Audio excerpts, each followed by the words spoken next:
I never imagined my life would shrink to the size of a hospital waiting room, but here I was, staring at the sterile white walls, clutching a lukewarm cup of coffee that had long stopped tasting like anything real. My father had been admitted after a sudden heart attack, and I hadn't left his side for the past 36 hours. I'd missed work, skipped meals, and ignored texts from friends, but nothing mattered. I couldn't even think about anything else. Jess, maybe you should go home for a few hours, my sister Amanda suggested, sitting across from me with her perfectly coiffed hair and freshly painted nails. Her voice was soft, almost sugary, but there was that undertone I knew too well: judgment. She had always measured life with the ruler of convenience. I can't, I said tightly, not looking up. Dad needs me, you know that. Amanda sighed dramatically, tapping her designer watch. I get it, really, but it's exhausting. And honestly, he's not going to die just because you step out for an hour. Maybe I could handle things for a bit. I laughed bitterly. Handle things? What, do you mean sit there scrolling Instagram while he sleeps? Mom would have rolled over in her grave if she saw you trying to handle Dad. Amanda's eyes narrowed. Jess, you don't have to make everything about morality. Sometimes you need to live your own life, too. Her words stung, but I pushed the irritation down. I had always been the responsible one. Always. While Amanda chased promotions, fancy vacations, and the latest gadgets, I stayed, cooking, cleaning, and patching the small wounds no one else noticed. That night, after my father's vitals stabilized, I returned to my cramped apartment. The fridge was nearly empty, my laundry basket overflowed, and a pile of unpaid bills glared at me like tiny judgmental eyes. I collapsed on the couch and scrolled through my phone, half expecting messages of encouragement. Instead, I saw pictures Amanda had posted, her laughing with friends at some rooftop bar, cocktails in hand, captioned, "Living my best life while Jess tends to the world." I clenched my fists so hard my knuckles turned white. It wasn't jealousy, it was betrayal. She knew what was happening, yet she chose to flaunt her life in front of me, as if my sacrifices were invisible. The next morning, the first real spark of drama hit. I was walking Dad's service dog, Max, when my phone buzzed. It was Amanda. "Hey," she said, her tone sweet, but not genuinely sweet. "Mom left some old financial papers in the attic. Thought you might want to check if there's anything valuable." I frowned. Why are you suddenly concerned about money? "Oh, you know, just making sure things are in order for Dad. Can't be too careful, right?" I felt a chill run down my spine. Amanda's concern was never about Dad. It was always about what she could gain. I promised myself I wouldn't fall for whatever scheme she had in mind. But as I entered the attic that evening, the smell of dust and old wood filling my lungs, I noticed something strange. Boxes labeled with years, meticulously organized, but one envelope was different. Gold embossed, heavy, and distinctly out of place. Curious, I tore it open and froze. Inside was a letter from my father, addressed to me. "Jessica," it began, "if you're reading this, it means life has tested you in ways Amanda will never understand. You have always been my heart, my steadfast courage.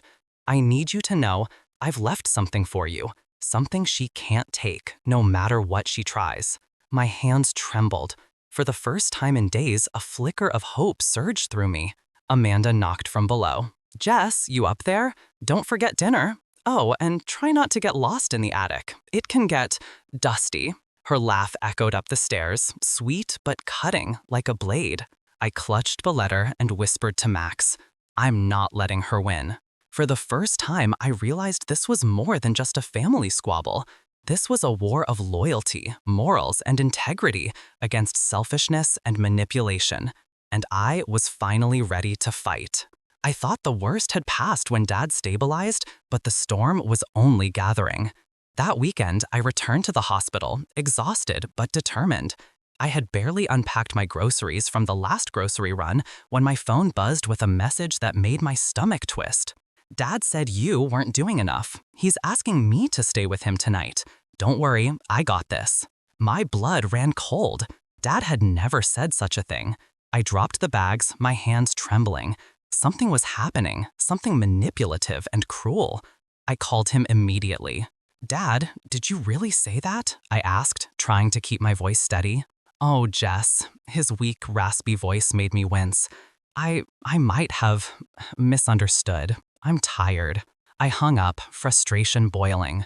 Amanda was already weaving her narrative, twisting every small thing into proof that I was failing. And somehow, Dad, fragile, trusting Dad, was becoming her pawn. Later that night, I went to the hospital anyway, hoping to spend a quiet hour with him. But Amanda was there, her presence like a shadow swallowing the room. She smiled at me, sweet as poison. Jess, she said, her voice dripping innocence, why don't you go home? You're exhausted. Dad needs rest. And, well, I'm better at keeping him calm anyway. I'm his daughter, I said, my voice cracking. I've been by his side for days. She tilted her head, pretending sympathy. I know. But sometimes being tired doesn't mean you love him any less. Maybe he just needs someone fresher. I clenched my fists. You're using him to make me look bad. Her smile faltered for half a second, but she recovered instantly. Oh, Jess, always dramatic. The real betrayal hit a few days later. I came home from work to find Dad's attorney in my apartment. Confused, I invited him in. Jessica, I'm here regarding your father's will, he said, looking uncomfortable. He's made some recent changes. My heart sank. Changes? What kind of changes? It seems he added Amanda as the primary beneficiary of several assets, including his savings and the house, he said gently. I felt the room spin.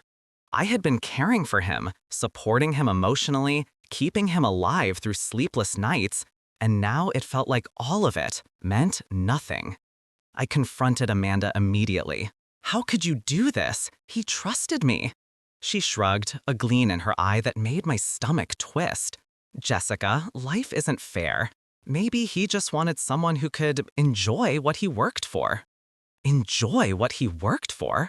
She had been plotting this behind my back while I practically lived at his bedside. I wanted to scream, to cry, to shake her until she realized the depth of her cruelty. But I didn't. I stayed calm, controlled. My father's faith in me was the only thing that mattered. That night, I sat with Dad, holding his frail hand as he slept. I whispered promises I didn't fully understand yet. I'll protect you. I won't let her take what's rightfully ours. Ours in honor, if not in law. And as I left the hospital, I realized that the battle had only just begun. Amanda might have thought she won, but I was already planning my next move. A week later, the air in our family home felt heavier than ever. Amanda was practically living there now, rearranging Dad's things, posting endless stories of her time with Dad, and subtly reminding everyone who the favorite child supposedly was. Every post, every word felt like a dagger. I wanted to retreat, to give up, but something inside me refused. Late one night, I returned to the house while Amanda was at a charity gala, one of her countless photo ops designed to show how caring she was. I had no plan, just a desperate need to see if there was any chance to set things right. I slipped into the attic, where the boxes and letters had been. Dust floated in golden motes in the dim light, but something caught my eye. A small, unmarked wooden chest I hadn't noticed before. My heart pounded as I opened it, revealing stacks of old letters, photographs, and documents, some from decades ago. And then I found it. A ledger, yellowed and frayed, with my father's meticulous handwriting. It was a record of investments, secret accounts, and my breath caught an explicit note. For Jessica, if anything should happen to me, this account cannot be touched by Amanda. It is your inheritance, your future, your shield against her selfishness. I felt a rush of relief, then anger. Amanda had been scheming to claim everything, and yet my father had quietly safeguarded something just for me. She didn't know it existed. Yet. But that relief was fleeting. I heard footsteps coming up the stairs. Heart hammering, I grabbed the ledger and hid behind a pile of boxes. Amanda appeared, phone in hand, laughing at some message. "Jess, are you still snooping?" she called, her tone mockingly sweet. Honestly, you should relax. You're making this more stressful than it needs to be. I stepped out, holding the ledger like a weapon. Don't touch anything. Dad left me something, and you won't get your hands on it. Her laugh turned cold. Oh, so now you think you're clever? You've always been the responsible one, right? Well, guess what? Responsibility doesn't pay the bills. Charm does. I'll make Dad change his mind. I felt fury and fear mix in a dizzying swirl, but I refused to back down. You can't manipulate him forever. You never have, and you never will. This ends now. She smirked, clearly enjoying the confrontation, but I noticed a flicker, fear, in her eyes. Amanda had always believed she could control everything, yet for the first time, I felt she was facing something beyond her grasp. That night, I stayed in the house, watching, reading the old letters and photographs. Hidden in those papers were stories I had never known. Dad's sacrifices, struggles, and the quiet pride he had in me. It wasn't just about money. It was about justice, recognition, and the morality he had tried to instill in both of us. By morning, I had a plan. I couldn't confront Amanda openly yet. She was cunning and manipulative, but now I had leverage, something she hadn't accounted for: evidence, proof, and the unwavering truth of Dad's intentions. For the first time, I felt hope. This wasn't over, not by a long shot. And when the time came, Amanda would finally learn that selfishness and deceit could not outrun honesty and loyalty. I had spent 3 sleepless nights planning every detail. Amanda's confidence had always been her armor, charming, persuasive, untouchable. But she hadn't counted on me actually discovering the ledger, the letters, and Dad's carefully hidden instructions. I had proof now, solid, undeniable proof. The turning point came at the hospital. Dad had insisted on a quiet dinner in his room, just the 3 of us. I knew Amanda would use it to push her agenda, so I arrived early, carrying the documents hidden in a thick envelope. Amanda was already there, pretending concern, fussing over Dad's blanket like a cat playing with a mouse. She smiled when she saw me. "Oh, Jess, so nice of you to join. You look tired. Maybe too tired to be helpful?" I swallowed the lump in my throat. "I'm here for Dad, as always, but I also have something you should see." Her eyes flicked to the envelope, curiosity flashing. She opened her mouth, but I stopped her. "Not yet. Let Dad decide what matters first." Dad's frail fingers gripped the edge of the bed. "Jessica?" "I found letters, Dad, papers you wrote, instructions you left for me. I want to honor them, for you, not for anyone else," I said, voice trembling but steady. Amanda laughed, sharp and bitter. "So what, now you're the chosen one? All those years of me handling things perfectly, and suddenly you're the hero?" Dad's weak cough silenced her. "Enough," he rasped. "Jessica, she's telling the truth. You, Amanda, need to leave this alone." Her face paled for the first time in years. Her perfect composure cracked, revealing panic beneath the mask. I could see the calculations running through her mind. How could she get what she wanted now? I handed Dad the envelope, letting him see I had followed his wishes exactly. Slowly, he opened the letters, reading aloud passages about investments, trusts, and protections designed specifically to keep her from taking control. Amanda's smug smile melted into disbelief. You hid this from me?" she stammered. "No," Dad said quietly, yet with authority. "I didn't hide it. You just never asked for the right reasons." Amanda's voice rose. "This isn't fair. I've done everything. I've been here." "You've been here for yourself," I said softly, letting each word land like a hammer. "I've been here for Dad. That's the difference. You confuse selfishness with care." The hospital staff peeked in, alerted by the raised voices. Amanda tried to charm them, but even they saw the desperation in her eyes. She left shortly after, muttering threats I knew were empty. When the door closed, I sat beside Dad holding his hand. "It's over," I whispered. "Not yet," he smiled weakly, "but it's finally going to be right." That night, for the first time in weeks, I slept without dread gnawing at me. Amanda might still be scheming somewhere, but the first blow had been dealt. She was no longer untouchable, and the scales of fairness were tipping. And for the first time, I allowed myself a small, cautious hope that loyalty, morality, and sacrifice would not only be recognized, but that justice would be served. The weeks after the confrontation were tense. Amanda tried everything she could think of: calls, texts, subtle attempts to manipulate Dad, but I stayed vigilant.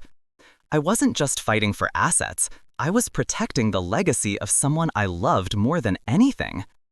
Then came the final blow. Dad's attorney called me one afternoon.